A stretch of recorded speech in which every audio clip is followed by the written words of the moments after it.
নমস্কার, সুইনো স্টোরিফাইডে আপনাদের সকলকে স্বাগত। আজকে আমাদের দ্বাদশ পর্ব।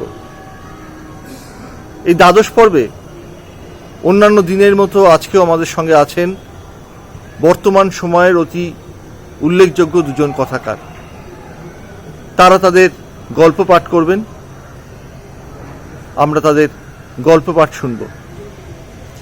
চলুন দেখে নিই কোন দুজন গল্পকারের গল্প পাঠে সমৃদ্ধ হয়েছে আজকের সুইনো স্টোরিফাইড।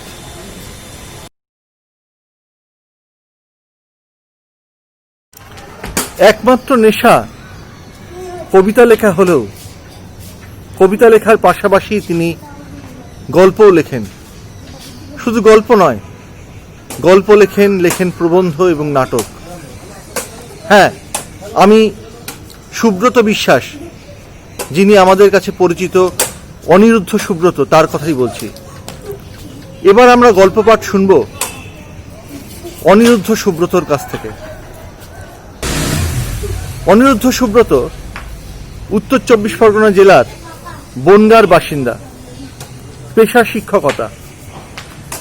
বর্তমান সময়ের উল্লেখযোগ্য দৈনিক এবং লিটল ম্যাগাজিন সমস্ত পত্রপত্রিকাতেই তার লেখা প্রকাশিত হয়।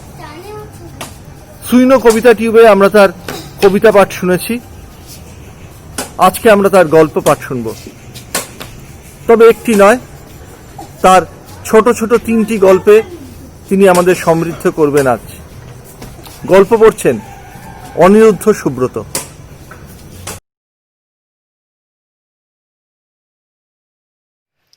নমস্কার, আমি অনিরুদ্ধ সুব্রত। আমার প্রথম অনুগল্প শরীর পদাবলী। ট্যাক্সিটা জ্যামে আটকে আছে, অফিস টাইমে, যা কারো ভালো লাগে না। অথচ এই শহরে এ যেন এক অনন্ত সত্যি। Mask, gloves, head cap. Suranjana রোবটের মতো বসে আছে দাঁড়িয়ে থাকা গাড়ির জানলায়। বাদিকে তাকাতেই রাস্তার পাশে এক পটুয়ার ঘর চোখে যায়। না, এটা সে কুমোরটুলি নয়। রাস্তার ধারে খানিকটা জায়গা ত্রিপলে ছেয়ে তার নিচে দুর্গার শরীর গড়ছে এক মৃৎশিল্পী। জ্যাম কাটিয়ে গাড়ি এগিয়ে যাওয়ার অবকাশে সুরঞ্জনা একটা নারী শরীরে মাটি লাগাতে দেখছিল। সুঠাম আর সুডৌল হয়ে ওঠার নেপথ্যে কত যে নির্মাণ থাকে, সে কথা ছড়িয়ে পড়ে সারা মনে। তারপর সেই স্থান ছেড়ে ট্যাক্সি চলেছে অফিসের দিকে হু হু। হঠাৎ অফিসের 1-1.5 কিলোমিটার আগে গাড়ি ঝম দাঁড়ায়। রাস্তা আটকেছে পুলিশ। এই এক্ষুনি কোনো ভিআইপি যাবেন তাই। দূর থেকে হুটারের আওয়াজ শোনা যাচ্ছে। সুরঞ্জনা মনে মনে দেরির জন্য বিরক্ত। তবু ডান দিকের গাড়ির জানলা দিয়ে বাইরে দেখে। চোখ যায় কাছের নির্মীয়মান বহুতলের গ্রাউন্ড ফ্লোরে। পুরুষ নির্মাণ শ্রমিকদের সঙ্গে কাঁধে কাঁধ মিলিয়ে ইট বয়ে নিয়ে যাচ্ছে এক দেহাতি যুবতী। সুরঞ্জনা অবাক হয়ে দেখে মেয়েটির শরীরের গড়ন। যেন খাজুরাহ বেড়াতে গিয়ে সে তাকে প্রথম দেখেছিল পাথরের শরীরে পাহাড়ের গায়ে। এই শহরের হাজার ধুলোবালি ছাই যার ঋজু নির্মেদ নির্মাণকে এখনো ঢেকে দিতে পারেনি। অফিসে টিফিন আওয়ার্সে ব্যস্ত চেয়ারের সীমাবদ্ধতা ছেড়ে সুরঞ্জনা সুউচ্চ বহুতলের প্রশস্ত ব্যালকনিতে দাঁড়িয়ে ভাদ্রের আকাশে খোঁজে অনেকটা নীল। না, অসুখে বিপর্যস্ত শহরের মাথায় তখন ঘন কালো নিম্নচাপের মেঘ। সুরঞ্জনা নিরুৎসাহ, অথচ আকাশে মেঘ জমে জমে মেঘের গাঢ় নির্মাণ তার চোখে লাগে। এরপর ক্লান্ত সন্ধ্যায় একাকী শহরতলির ঘরে ফিরে সুরঞ্জনা স্নান ঘরে নিজেকে ছুঁয়ে চুপ করে দাঁড়িয়ে থাকে শাওয়ারের জলের ধারায়। চেনা জানা নির্মিত আপন স্তব্ধ তানপুরায় অনেক দিন পর যেন আঘাত লাগে। একটা শব্দ হয়, যার রেশ নিয়ে ধীরে সুরঞ্জনা এলিয়ে দেয় শরীর ফ্যানের নিচে। বইয়ের তাক থেকে নামিয়ে আনে বৈষ্ণব পদাবলীর পুরনো সংস্করণ, খুঁজে বের করে নিবেদনের এক পদ, দেই তুলসী তিল এ দেহ সমর্পিলু। একটু পরেই বাইরে ঝাঁপিয়ে বৃষ্টি আসে। বিবাহ বিচ্ছেদের 1 বছর হতে চলল, একদিনের জন্য দিবাকরকে ফোন করেনি সুরঞ্জনা। অথচ আজ তার সমস্ত নির্মাণের রন্ধ্রে রন্ধ্রে কেন যেন হঠাৎ মেঘ ভাঙা বৃষ্টির শব্দ শুনতে পাচ্ছে সুরঞ্জনা। আরেকটি অনুগল্প বাংলাদেশের অদ্বৈত পত্রিকায় প্রকাশিত, হারার দেশ। সকাল 9:20 বাসটা না ধরতে পারলে দিনটাই বৃথা। ছেলে মেয়ে বড় হয়ে গেলে স্বামীর প্রতি বউয়ের দায়বদ্ধতাও তলানিতে এসে ঠেকে। আমার স্কুলে বেরোনোর দিন, কোনো তাড়াহুড়ো নেই তার, কেবল ছেলের কখন পড়া, মেয়ে টিফিনে কি নেবে এই নিয়েই সে ব্যস্ত। রাত জেগে ইউনিট টেস্টের খাতা দেখে 8টায় ঘুম ভেঙে বাথরুমে। জীবনের কষ্টটা বোঝানোর মতো সুরিত পেলাম না। শেষমেশ দৌড়োদৌড়ি করে কোনো মতে আলনায় মুচড়ে থাকা আয়রনহীন জামা প্যান্টে টেনে হেসটে নিজেকে তার মধ্যে ঢুকিয়ে কাঁধে ঝোলা ব্যাগটা ফেলে সোজা খাবার টেবিলে। রসনা অবশ্য তথই বচ। দীর্ঘ দিন কয়েকের ফ্রিজে রক্ষিত সস্তা ইলিশের সমারোহ থেকে 1 পিস এপিটোপিট তেলে ভাজা হয়ে 2 খণ্ড বেগুন ভাজা সহ ভাতের উপরে শায়িত। যদিও এই ব্যস্ত সময়ে কাটা বাছার সহজ প্রক্রিয়া আমি কেন কোনো বাঙালি আজ উদ্ভাবন করতে পারিনি। অতএব চিবিয়ে রসাস্বাদন একমাত্র পথ। বা হাতের ঘড়িটা দেখা যেন গরম ভাত গলাধকরণের মধ্যবর্তী বিরতি। আসলে সকাল 8টা থেকে 9:10 একটা মুভি টাইম। মুভ করাটাই কাজ। ভাববার, শুনবার, দেখবার, বলবার কোনো অবকাশ নেই। এরপর দৌড়ে বাড়ি থেকে বেরিয়ে পথ চলতি ভ্যান, রিক্সা, টোটো যা কিছু একটা ধরে সোজা বাস স্ট্যান্ড। আর 9:20 বাসটা ধরতে না পারলে দিনের প্রথম পর্বে জয়ী হওয়ার কোনো সম্ভাবনা নেই। এইমাত্র 1.5 কিলোমিটার বাড়ি থেকে বাস স্ট্যান্ড। আজ চলতি ভ্যান দেখে উঠে পড়লাম। ভালো আছেন মাস্টার বাবু? ভ্যানে জোরসে প্যাডেল করতে করতে জিজ্ঞাসা করলো ভ্যান চালক হারাধন। মাথা এক পাশে কাত করে সবাইকে যেমন বলি ওকেও বললাম। ভালো আছে কথাটা মুখে উচ্চারণ করতে মন যেন সরে না আর। তাছাড়া স্কুলে বেরোনোর সময় যতখানি সম্ভব চুপ থাকতে পারলে ভালো। বিশেষ লক্ষ্য তখন 9:20 বাসটা। ওটা পেলে তবে সিটে জাকিয়ে বসে না হয় আলাপ সালাপ করা যেতে পারত। ভ্যানে যেতে যেতে হারা মানে হারাধনের খালি পায়ের পেশিতে ঘাম জড়ানো দেখতে দেখতে ওই স্বল্প সময়ে যেন নিজের কথা ভাবতে লাগলাম। আমার এই তো সবে 48। মাথায় শুধু যে একটা চকচকে টাক পড়েছে তা নয়, গায়ের জোর, মনের জোর কোনো কিছুই আর আগের মতো নেই। অর্ধেক খাবার তো খাদ্য তালিকা থেকে ইতিমধ্যে বাদ।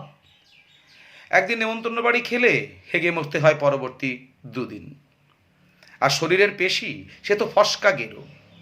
অথচ হারা ভ্যান চালিয়ে যাত্রী নিয়ে যাচ্ছে, দোকানের মালপত্র বোঝাই নিয়ে টেনে যাচ্ছে প্রায় সারাটা দিনই। বয়সটা ওর আমার চেয়ে বছর 5-এর বেশি তো হবেই। কখনো সখনো হারাকে দেখি বড় বড় বস্তা কাঁধে তুলতে। ভাবলাম আসলে সবই হলো অভ্যেস। কোনো দিন এই হারার ভ্যানে উঠে ওর গলায় গানও শুনেছি। সন্ধ্যাবেলা বাড়ি ফেরার সময় ও যখন ভ্যানে লোক তুলে নিয়ে যায়, তখন যাত্রীদের সঙ্গে হয় গল্প, নয়তো 2-1খানা পুরনো ভাটিয়ালি শুনিয়ে দেয়। ভ্যান চালিয়ে খায়, তবে গলাটা নেহাত খারাপ না। তাছাড়া ওরা তো বাংলাদেশি, নদীর গান ওদের রক্তে। হঠাৎ বাংলাদেশি কথাটা মাথায় আসতেই হারাকে প্রশ্ন করলাম, আচ্ছা হারা, তোরা কি 71-এর আগে এসেছিলি এদেশে? আমার প্রশ্ন শুনে হারা পা দুটো স্থির করে প্যাডেল থামালো। বললাম, ওরে মুখে কথা বল, চালানো বন্ধ করিস নে। 9:20 না পেলে আমার মরণ। হারা আবার প্যাডেলে জোর দিল, শুধু ঘাড়টা একটু ঘুরিয়ে বলল, দেখেন মাস্টার বাবু, ওসব 71-74 বুঝি নে। তয় আইসি ধরেন গে, ওই তা 20 বছর হবে নে। আমি বললাম, কিন্তু তাহলে মানে 71-এর পরেই তো হচ্ছে। হারা ডান হাতটা ভ্যানের হ্যান্ডেল থেকে সরিয়ে কাঁধের গামছাটা দিয়ে ভ্যান চালাতে চালাতেই ঘামে ভেজা মুখটা মুছে নিল। তারপর ফ্যাক করে বেশ একটু হাসলো। আমি ওর হাসি দেখে রীতিমতো অবাক। বললাম, কত কি সব শোনা যাচ্ছে, তাই তোকে সাবধান করতে। হারা এবার পুরো মুখটা আমার দিকে ঘুরিয়ে বলল, বাবু নামেন, বাস স্ট্যান্ডে এসে গেছি। আমার যতই ব্যস্ততা থাক, আমার কথায় ওর হাসির প্রতিক্রিয়া মোটেই মেনে নিতে পারছিলাম না। তবু গন্তব্যে এসে গেছি। ওর ভ্যান ভাড়া মিটিয়ে বাস ধরবো বলে এগিয়ে যাচ্ছিলাম, হঠাৎ হারা পেছন থেকে ডাকলো, মাস্টার বাবু, বাস তো এখনো আসেনি, তা একটা কথা শুনে যান। আমি ওর ডাক শুনে যেন খানিকটা বিরক্তই হলাম। পিছন ফিরে ওর কাছে গেলাম। হারা বলল, সে দেশে জন খাইটে মাছ ধরে খাতাম, আর এই দেশে খাই ভ্যান চালায়ে। এই শরীরের ঘাম রক্ত ছাড়া আমাদের সত্যিই কি কোনো দেশ আছে কন বাবু? আমি হারাধনের প্রশ্নচিহ্নের মতো মুখের অভিব্যক্তির দিকে হা করে তাকিয়ে থাকলাম কিছুক্ষণ। হয়তো ওর কথার উত্তরে আমারও কিছু বলা উচিত ছিল হারাকে, কিন্তু তখনই কানে এসে লাগলো 9:20 বাসের হর্ন। দৌড় দিলাম আমার স্কুল যাবার বাস ধরতে। অথচ সেদিন সকাল থেকে হারাকে বলা যায় এমন একটা সঠিক উত্তর আমি খুঁজে পাচ্ছি না আজও। আমার তৃতীয় অনুগল্প, চক্রব্যূহ। অফিসের টিফিন আওয়ার্সে দুম করে কথাটা ছুড়েছিল তানভীর, পৃথিবীর সব দেশে কেন সকলের জন্য মুক্ত পথ থাকতে পারে না? কথাটা শুনে উপস্থিত কলিগদের কেউ কেউ চুপ থাকলেও কেউ কেউ ইস্যুস করল, উত্তর করল না। কিন্তু উপস্থিত মুখগুলোর দিকে এক রহস্যময় দৃষ্টি নিয়ে তাকিয়ে থাকলো তানভীর। তারপর আকস্মিকতা কেটে গেলেই থম মেরে যাওয়া সব মুখগুলো যেন সমবেতভাবে ফ্যাক ফ্যাক করে হাসতে শুরু করলো। খোলা টিফিন বাক্স কোনো মতে গুছিয়ে নিয়ে তানভীর সোজা বেরিয়ে গেল ক্যান্টিন থেকে। একজন সাধারণ পৃথিবীবাসী হয়ে সে কি খুব ভারী কথা বলে ফেলেছে, নাকি একান্তই অর্থহীন হয়ে গেছে তার ওই আচমকা বলা কথাটা? কোনো একটা বোধ তাকে তিষ্ঠতে দিচ্ছে না কয়েকদিন। অফিস ফেরত পথে রোজকার মতো অটো না ধরে তানভীর পেরিয়ে যাচ্ছিল স্ট্যান্ড। মনে পড়তে পিছনে ফিরল, অটো ধরে ফ্ল্যাটের সামনে এসে নামলো। কি জানি হঠাৎ কি মনে হওয়ায় লিফট না নিয়ে সিঁড়ি ভেঙে উঠতে থাকলো 4 তলার নিজস্ব ফ্ল্যাটে। অন্ধকার ব্যালকনিতে বসে বাইরে নয় ঘরের দিকে তাকিয়ে রইল তানভীর। অন্যদিন এই সময় ছেলের পাশে বসে ও বই পড়া দেখে, আজ সে ছেলেকে দেখছে এখন। নদিয়া জেলার প্রত্যন্ত গ্রামে কৈশোর কেটেছে তার, প্রসঙ্গটা হঠাৎ মনে এসে চলে যায়। সুহানা ছোট্ট ট্রেতে 2 কাপ গরম চা নিয়ে এসে বেতের টেবিলের উপরে রাখে। তানভীর সুহানাকে সামনের চেয়ারে বসতে বলে। সুহানার দিকে স্থির তাকিয়ে থাকে তানভীর। সুহানা অবাক হয়ে যায়, বলে, আরে বাবা, চাটা তো ঠান্ডা হয়ে যাচ্ছে নাকি?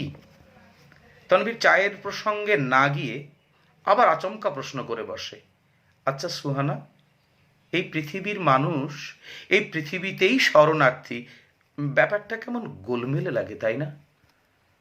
সুহানা অবাক হয়ে থাকে কিছুক্ষণ তানভীরের দিকে তাকিয়ে। তারপর বলে, মানুষ মানুষের গলা কেটে ফেলছে প্রতিদিন, এটা গোলমেলে লাগে না? তানভীর এবার সুড়ুক সুড়ুক চাটা শেষ করে। সুহানা কাপ গুছিয়ে নিয়ে চলে যায়। সাহিত্য তো দূরের কথা, নিদেন পক্ষে ডায়েরি লেখার অভ্যাসও নেই তানভীরের। অথচ 40-এর চরিত্রকে রীতিমতো অবাক করে দিয়ে রাত দুপুরে একটা A4 সাইজের সাদা পাতা নিয়ে মগ্ন হয় জনাব তানভীর আহমেদ। সমস্ত দিনের কর্মক্লান্ত চোখে তার ঘুম গেছে উবে। কি যেন তার বলা চাই, পারেনি সে কথা বলতে কোনোদিন কাউকেই।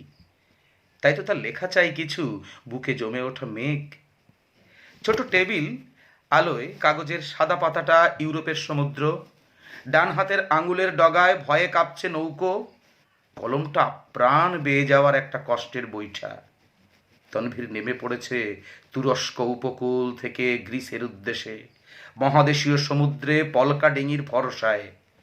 সমুদ্র উত্তাল পৃথিবীর, সন্তান বুকে মা আল্লাহকে স্মরণ করে চলেছে পাটাতনে, হিংসার বাতাসে উঠেছে সমুদ্রে ঝড়, অসহায় কেঁদে ওঠে তনভীর, তনভীরের কলম। এই তো নত হয়েছি সমুদ্র বালিতে, তোমার পৃথিবীতে হে ঈশ্বর শেষবার। আতঙ্কহীন আমার একটা দেশ, উদ্ভ্রান্তির শেষ, যা কিছু মৃত্যু দিয়েই গড়া, উত্তাল সব সমুদ্র জল। একটাও পথ নেই আমার পালাবার বাজবার, কোন দেশ রেখেছে মাটি আমার সমাধি বানাবার। কলম সরছে না আর, শুধু খসখস। তারপর হালোঠানি বিয়ে দিয়ে তনভীর দেখে কি আশ্চর্য, সৈকতের ভিজে বালি চারদিক, একদিকে উন্মত্ত সমুদ্র গর্জন, আর ওই যে ঢেউ এসে যেখানে শেষ দাগ রেখে যাচ্ছে ফিরে, ওই তো ওখানেই মাথা হেট করে উপুড় হয়ে শুয়ে আছে 3 বছর নাকি 3000 বছরের একরত্তি শিশু আয়লান কুর্দি। 21 শতকের পৃথিবী যাকে পত্রপাঠ ফিরিয়ে দিয়েছিল। এবার গল্প পড়বেন তনুজা চক্রবর্তী।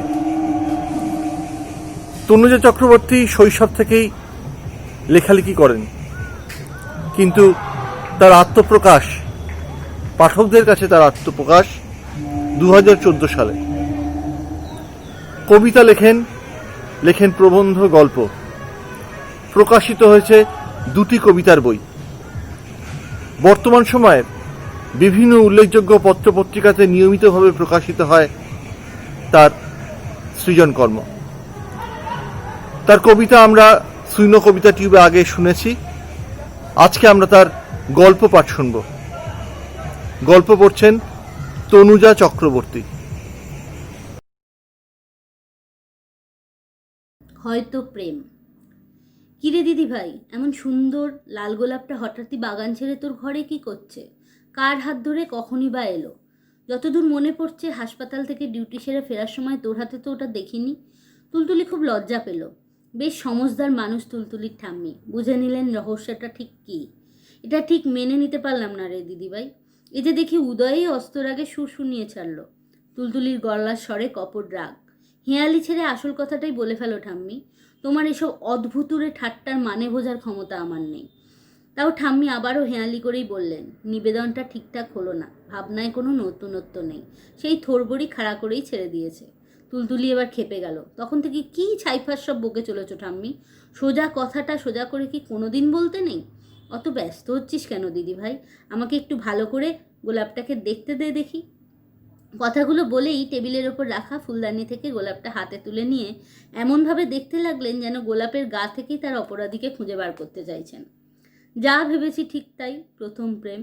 তা বাপু, জন্মটাই যদি এত কমজোরি হয় তাহলে আয়ুর অবস্থা তো বেশ শোচনীয় হবে। এত দেখছি রক্তাল্পতায় ভুগছে। এখনই গোলাপি রঙটা কেমন ফ্যাকাশে হয়ে গেছে, বেশ কয়েকদিনের পুরনো, খুব বেশি দিন টিকবে বলেও মনে হচ্ছে না। ভেন্টিলেশনে অর্থাৎ ফুলদানির জলে ডাঁটিটাকে চুবিয়ে রাখলে বড়জোর 4-5 দিন, তারপরেই অক্কা পাবে। হাতে নেওয়া থেকেই তাই হরি সংকীর্তনের আওয়াজ শুনতে পাচ্ছি ওর চারপাশ থেকে। তুলতুলি এবার হেসে বলল, তুমিও পারো বটে ঠাম্মি।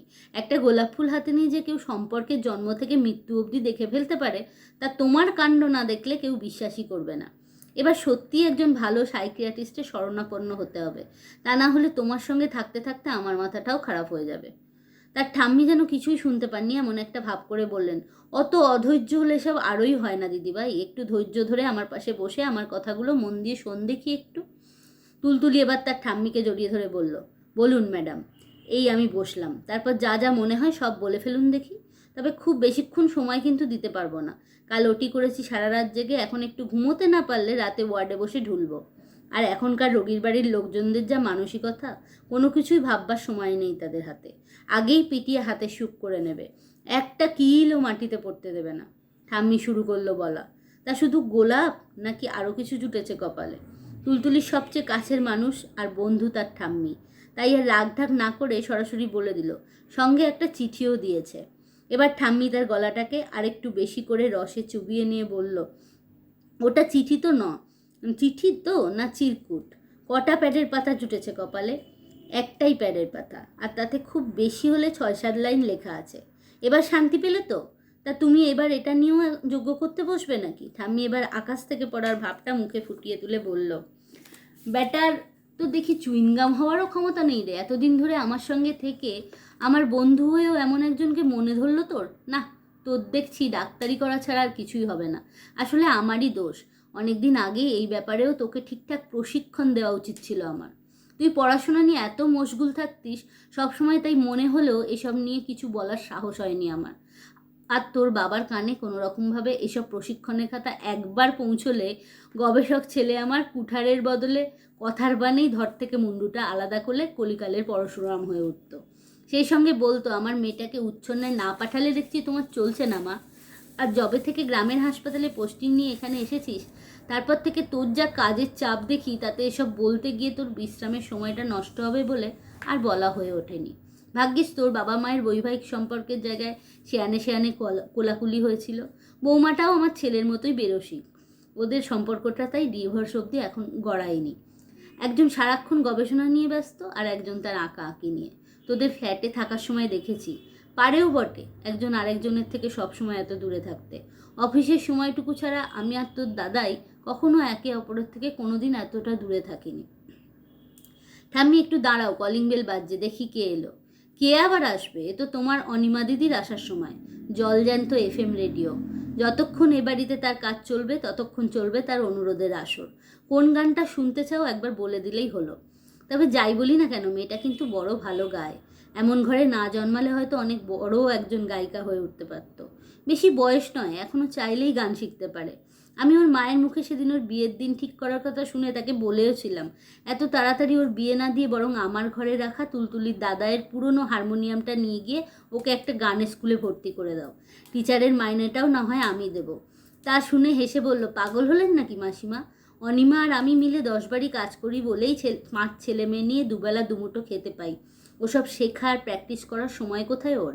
আর এই হারমোনিয়াম আজ বাড়িতে নিয়ে গেলে কালকে ওর বাবা এটাকে বেচে আরও 2 পাত্র বেশি টেনে এসে তাণ্ডব নৃত্য শুরু করে দেবে। জানি মেয়েটা আমার সত্যিই খুব ভালো গান গায়, আর এই গানই ওকে দিনরাত বাইজি বানিয়ে ছেড়েছে ওর বাবার মুখে।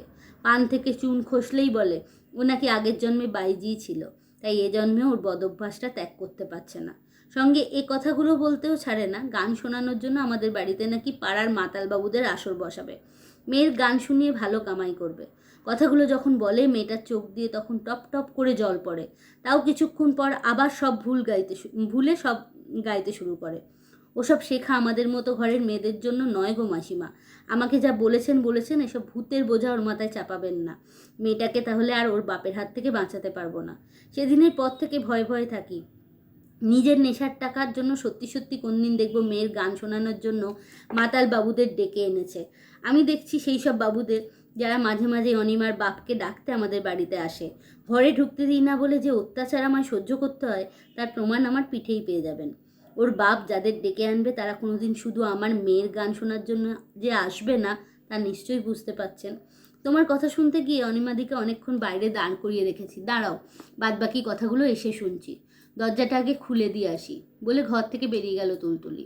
ওর যাওয়ার পথের দিকে তাকিয়ে মোহিনী দেবী মনে মনে বললেন, আমাদের জগৎটা এখনো সভ্য সমাজ কি আর কাকে সভ্য সমাজ কি আর কাকে বলে তার 2 ঠোঁটের মাধ্যমেই শুধু মাঝে মাঝে প্রচার করে।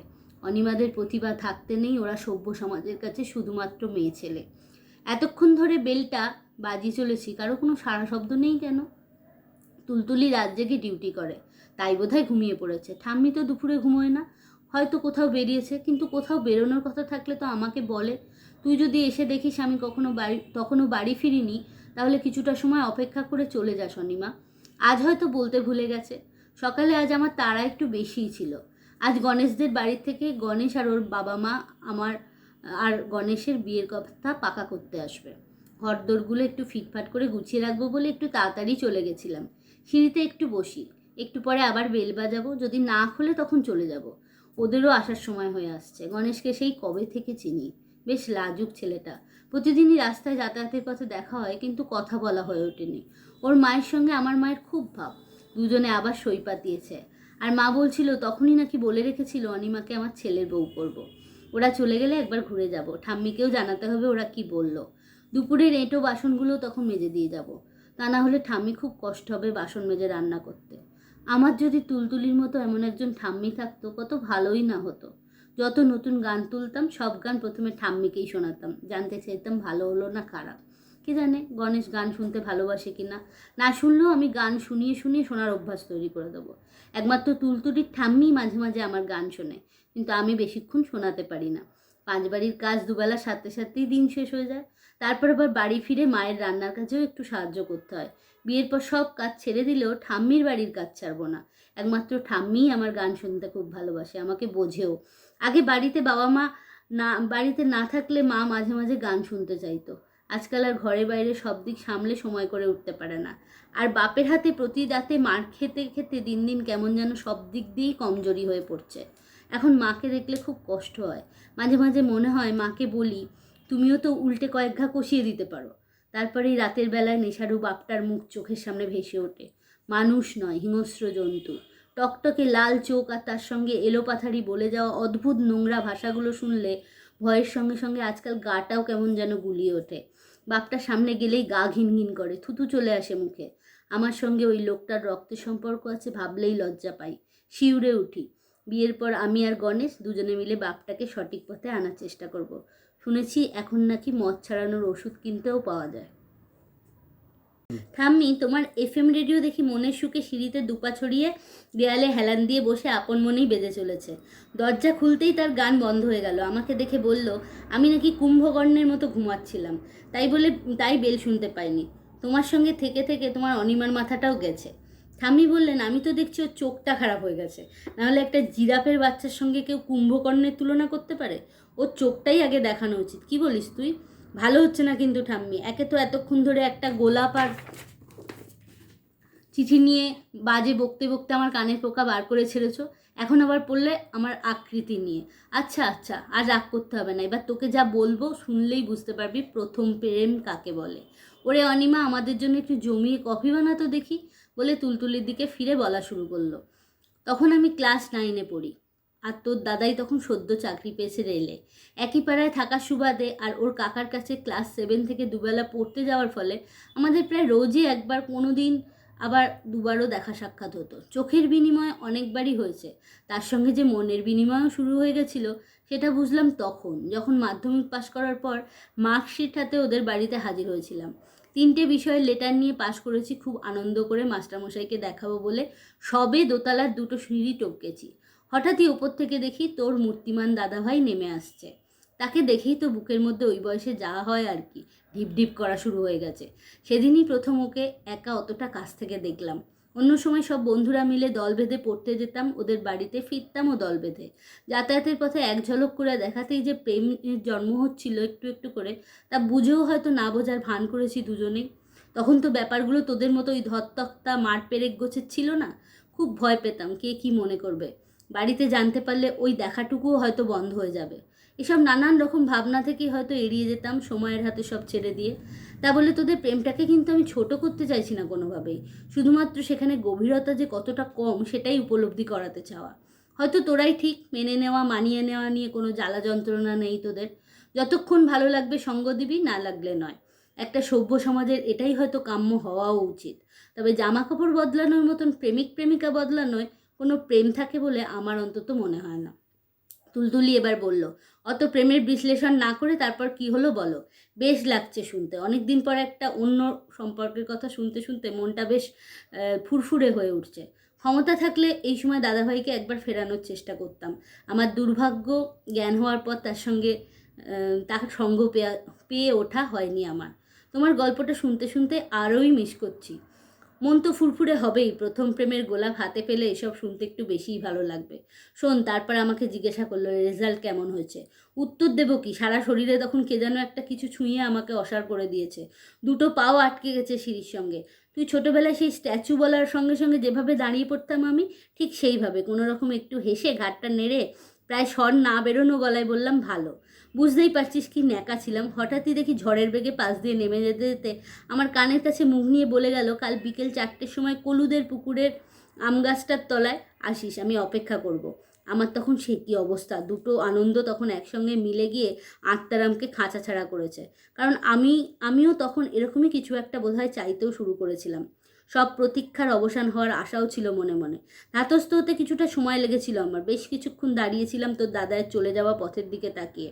আসলে হঠাৎই ঘটে যাওয়া অনেক দিনের লালিত স্বপ্নের জগৎটাকে বাস্তবতা পেতে দেখলে যা হওয়ার তাই হয়েছিল সেদিন।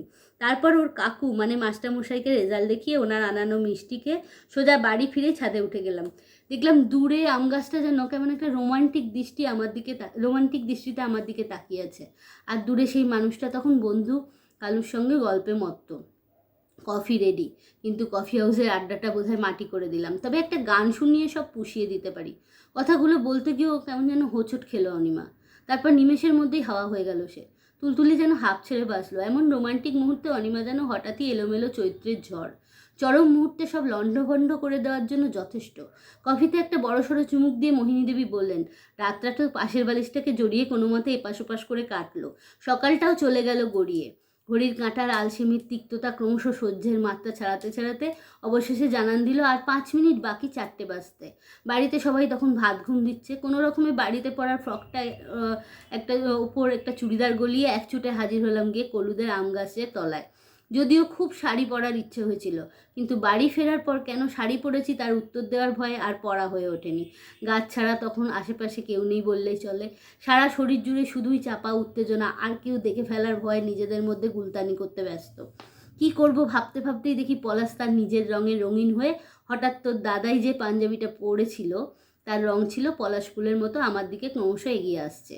যত কাছে আসছে ততই যেন হাত পা শীতল থেকে শীতলতর হয়ে উঠছে। আর কানের পাতায় তখন তপ্ত মরু বালুর অনুভূতি। তার ঠোঁটে লেগে থাকা দুষ্টু বালকের মিষ্টি হাসি প্রথম প্রণয়ীর লজ্জায় দাঙিয়ে তুলল আমাকে। মাথাটা নিচু হয়ে গেল আপনা আপনি। আমার ডাক নাম ছিল মিঠি। মিঠি বলেই গ্রামের সবচেয়ে বেশি পরিচিত ছিল আমার। সেটা পলাশও জানতো, জানাটাই স্বাভাবিক। সে বলল, কিরে মিঠি, আমাকে দেখে অমন করে মুখটা নামিয়ে নিলি কেন? তাকা আমার দিকে। চেষ্টা করেও মুখটা তুলতে পারছিলাম না।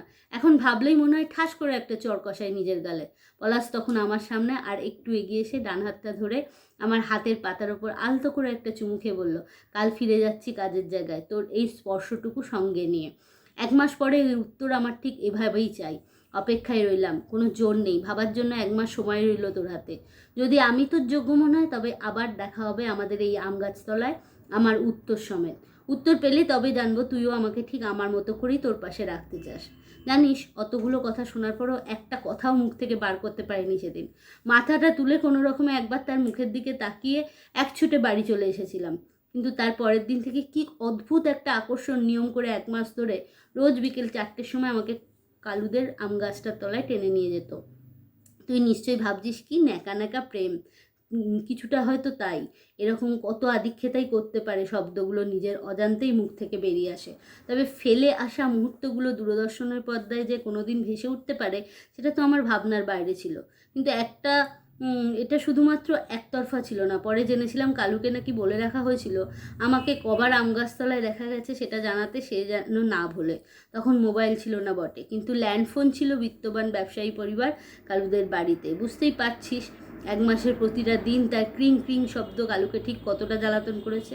আসলে আমাদের প্রেমটা ছিল বহু পুরনো ছাদের কার্নিশে জমে থাকা শ্যাওলার মতো। জড়াতে পারে, ছাড়াতে পারে না নিজেদের। একমাত্র মৃত্যুই পারে বিচ্ছেদ ঘটাতে, তাও ক্লান্ত করতে পারে না প্রেমকে।